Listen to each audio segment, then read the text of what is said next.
evening and welcome to The Buck Stops Here. A huge political storm has erupted over Robert Vadra, businessman and son-in-law of Congress President Sonia Gandhi, who on Saturday angrily pushed away the mic of a reporter when he was asked about his land deals in Haryana. He went on to ask the reporter to delete his footage. The Congress has launched a strong defence while ironically insisting that Mr. Vadra is a private individual who's being deliberately hounded. Are you serious? Are you serious? Idiot, it's a mistake. Sir, no, sir. These questions are being asked repeatedly. Put your camera off. Are you nuts? What's wrong with you? Sir, these are legal questions. And you're the right person to answer to. A growing political storm over Robert Vadra's altercation with a reporter of television news agency ANI. While Vadra walked away after shoving the mic, his security officials asked the footage to be deleted. The trigger, the reporter's question to Vadra on his land deals in Haryana. Earlier this month, during Haryana poll campaign, Prime Minister Modi had raised the issue of the Bhupinder Singh Hooda-led Congress government facilitating sweetheart land deals for Vadra's companies. Several BJP leaders, after forming the government in Haryana, had demanded a fresh look at all these deals.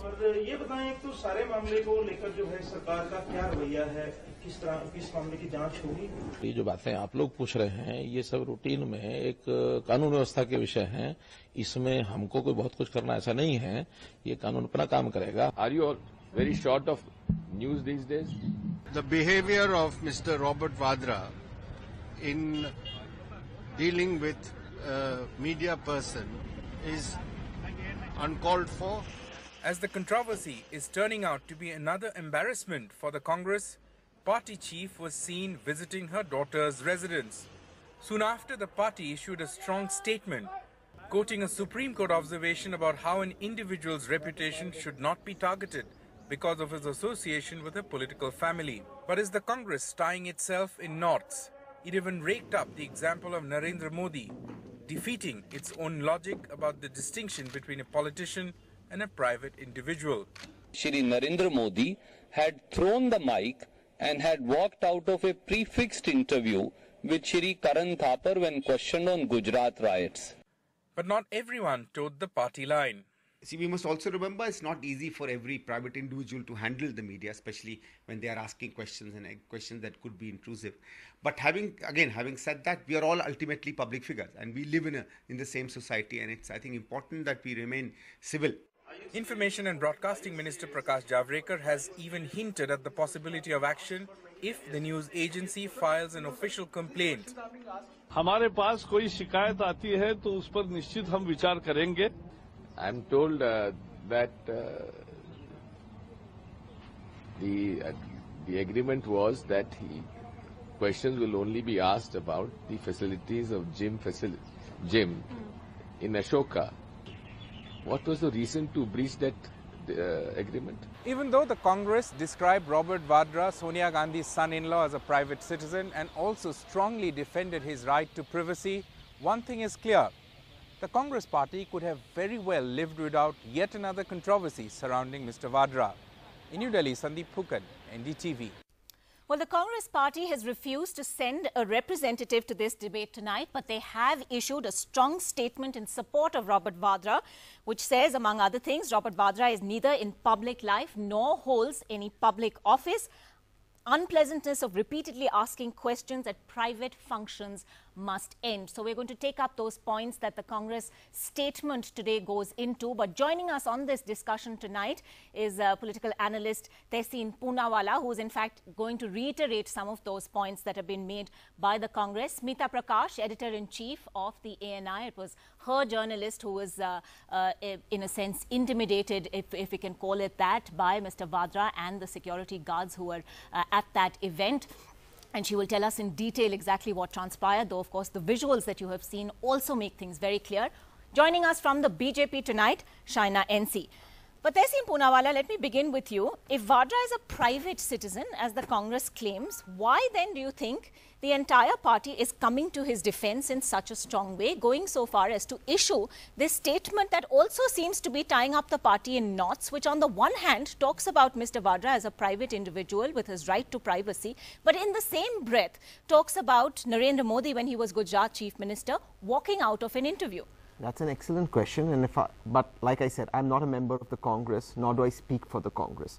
So I can't, so my answer is obviously speculative, but I am understanding the Congress point of view since I support them. If you're going to target Robert Vadra and through Robert Vadra target the Congress, then the Congress has a right to defend its point of view. I reverse the question on you, and because we have Shine on the panel, why did the BJP come all out to defend Atal Bihari Vajpayee's son-in-law Ranjan Bhattacharya? Why did the BJP defend the woman who Narendra Modi was sweeping on? Of course, Shaina will say alleged, but facts remain otherwise. No, so the fact of the matter is, political parties, if are tarnished or their reputations are tarnished, have a right to defend themselves. Okay, yes, all right. Let's just bring in the matter at hand, because this is a very specific instance that we're talking about. And Smita, I'd like you to come in on this. The Congress is saying deliberate hounding of an individual on an issue that's been settled and rejected by constitutional bodies must stop at some point. Did your journalist indeed hound Mr. Vadra or ambush him? What happened? No, I think the visuals are self-explanatory. It was a public event for which we were invited to cover as media persons. So we covered the event, the cameraman and the reporter were there, and they did not hound or chase or accost Mr. Vadra. It's Mr. Vadra who had security detail and not the cameraman and the correspondent. And you can see the first question was asked and Mr. Vadra replies in a very civil manner. It's the second question which he probably did not expect, and I can't understand why he did not expect it, because he saw the ANI logo. It's a news logo, so he should have known that these questions will come up when the media comes to him, and it's then that he got very aggressive, and he used his security detail whose mandate is to protect him physically, not against any verbal abuse, not that there was any verbal abuse, there was only a question which was asked. So I can't understand why the security detail Smita went. Prakash, let's be very clear, it wasn't just the security detail that asked your journalist to delete the footage that was obtained, it was also Mr. Vadra himself, is that correct? Yeah, Mr. Vadra said delete it, and then he got the security to come. See, and you have to also see that the young reporter and the cameraman were a little scared, because nobody really knows who the security was. If they were SPG, then they were armed guards, right? So obviously the cameraman and the reporter are scared. Mr. Vadra didn't look menacingly or come menacingly towards the cameraman or the reporter. It's the security guards who came and detained them. So they were scared, and they did call up and say that we haven't done anything wrong, we just asked a question, so why should we be detained? So that's exactly what we asked the guards, and the guards let them go either after the questions had no answers, or else because they thought that when we touch the delete button, the entire interview has got deleted. What actually happened was that the first chip got deleted, which is the treadmill question, the treadmill shot. Okay, so clearly what emerges over here is an attempt to intimidate, detention of a journalist. Would you say that that would be illegal? All right, so let me answer. Actually, Smita ji answers it for me very well. She herself goes on to concede in your show and in other shows that I was with her that Mr. Vadra did not assault, did not do anything that is illegal. She also goes on to concede that the fact is everything else that the journalist thought is speculative. What if somebody had a weapon? What if there was something? Her theory is based on ifs and buts. Let's leave that aside. Let me give you some factual positions. Mr. Vadra does not enjoy. Smita ji, please give me a minute. Please. I'm so sorry. No, but you let are me putting make my words in my point. mouth. You please counter me. Please counter me after. Smita ji, please counter me after I make my points. You have the right to counter me. The fact of the matter is, and I think your viewers need to know this, Mr. Vadra does not enjoy SPG protection. Time and again, this myth is being propagated by media. Who were the security guards then? He does get protection from the Delhi police. Can I just, yes, I'll answer that. He does get protection from the Delhi police. Are we to then assume that this was So, the Delhi police correct. that intervened on his behalf, Mr. Poonawalla?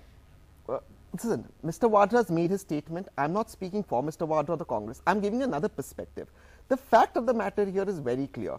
if there was some amount of illegality, which Ms. Smita agrees to was not on behalf of Mr. Vadra, if Delhi police has done something wrong, please take it up. But she herself says she does not know, and I have the ANI tweet, whether this amounts to assault. She herself says that. So what is the question out here? Now I'll explain to you what is illegality. I'll explain to you what is intimidation. Intimidation is when the then Chief Minister of Gujarat, today the Prime Minister, and I'll take a minute, targets Barkha that. Intimidation is, I'll tell you what intimidation. No. If we are to talk about the illegality of it, I do want to bring in KTS Tulsi, who I believe is on the phone line with us. No, hang on. I need to say this. I need to come in out here. I can't understand why Mr. Poonawalla has to speak on my behalf, on Barkha's behalf, and Mr. Vadra's behalf. No, I am not. I am in fact giving you another perspective, madam. All right. Illegality is what the Prime Minister Can does. I just speak on my behalf and Barkha will speak on her behalf? Okay. Can we just bring in a legal point in this matter? KTS Tulsi joining us on the phone line now. Mr. Tulsi, you've had a very distinguished client list, which at some point of time included Mr. Vadra. The Congress statement seems to suggest the journalist here overstepped bounds, that 3 courts have dismissed PILs for a probe into Vadra's transactions, finding no merit in them. But where was the illegality in the journalist asking any questions? Why were they threatened with detention? Why were they asked to delete footage? You see, can I answer?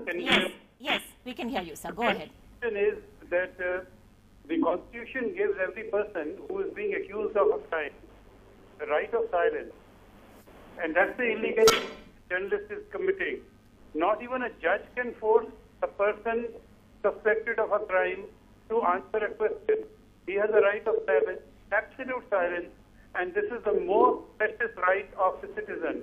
I wish the journalists would acquaint themselves with the constitutional principles and not force people virtually to answer. Who forced? Nobody forced. Where is the question of force, Mr. Tulsi? Mr. Vadra was within his rights to say no comments and walk past. He was not being stopped. He was not being ambushed in a sense, as I'm sure Smita will vouch for. Many journalists the visuals speak for themselves. Many journalists don't let you walk past. They simply force. Many journalists is a different point, Mr. Tulsi. We are talking about this incident.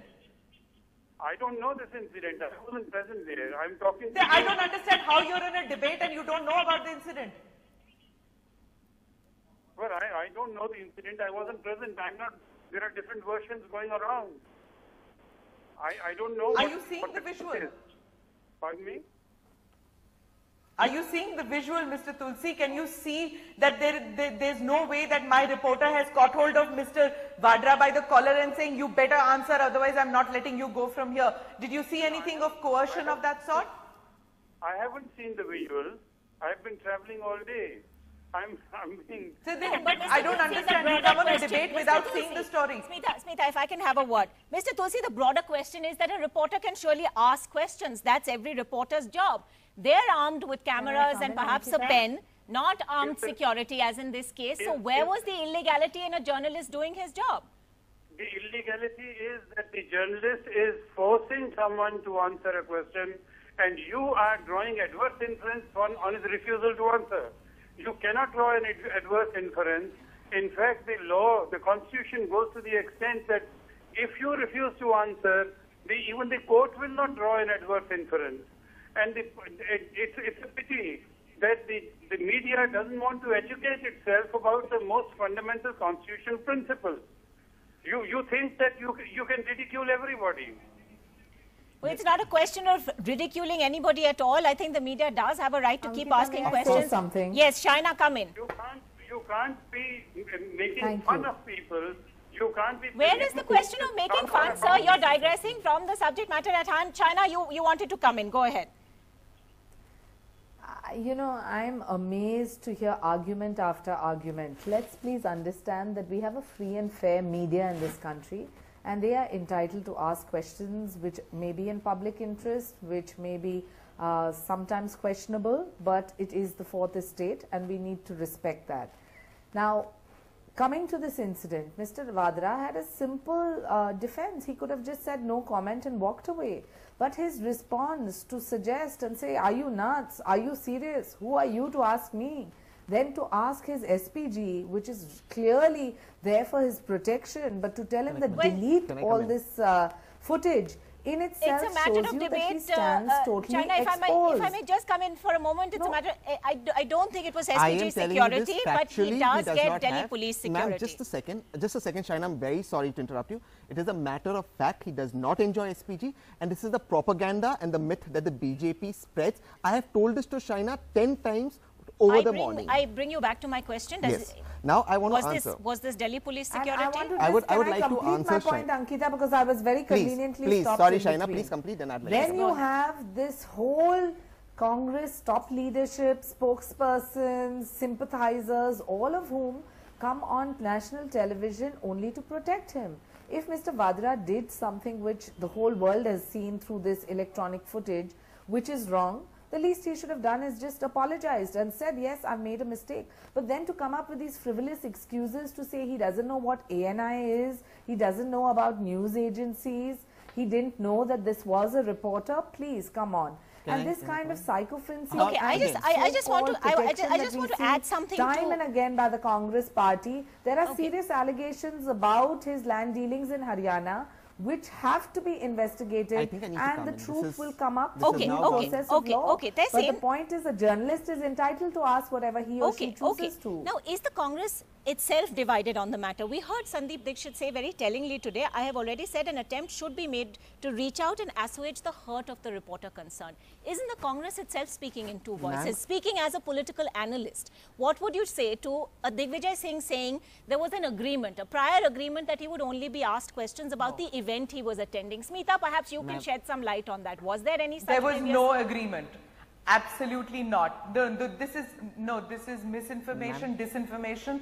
There was no agreement with the ANI reporter. If Mr. Vadra had an agreement with somebody else, that we don't know. But there was no agreement with the ANI reporter. It was the first instance that the reporter was speaking to Mr. Vadra. He did not even ask, kya sawal puchenge, what will you ask, nothing like that. Question was asked, the first question he answered, the second question he got very annoyed. There was no agreement of any sort as to what it is. There are times when spokespersons, when we come in the morning and ask the spokesperson that this is the event, this is what you'll have to answer. But in this case, there was no prior agreement. No agreement at all. Yes, I'm just going to come to you, but the Information and Broadcasting Minister today, Smita Prakash, has gone on record saying that if there is a complaint from ANI about threats or intimidation, action will be initiated. Will there be any such complaint from your side? No, I heard the soundbite of Mr. Javadekar. He did not say any complaint from ANI. He just said that if any complaint is made. As far as ANI is concerned, we are in the business of collecting news and disseminating it. I am not into a witch hunt. I am not going to be chasing up on this story. I'm just going to be collecting news and disseminating it. I'm not out here to settle scores with Mr. Vadra. Smita, very last question Mr. to you. Narendra Modi I'm afraid I'm completely out of time. Vindicated, or in any case where there's any kind of allegation vis-a-vis corruption, please at least concede that. And Robert Vadra got clean. Mr. Narendra Modi has not got clean chits. Actually, he's not got clean chits. Despite that, it is the mandate of this country. Please don't view Mr. Narendra Modi. I'm going to have to come in on this. He's the Prime Minister one allegation that's been made today a politician who's a statesman by the Congress and indeed supporters of the Congress is that there has been unnecessary media attention on this one stray incident. How do you respond to that? Has the media in fact highlighted this single episode and given it more attention than it deserved?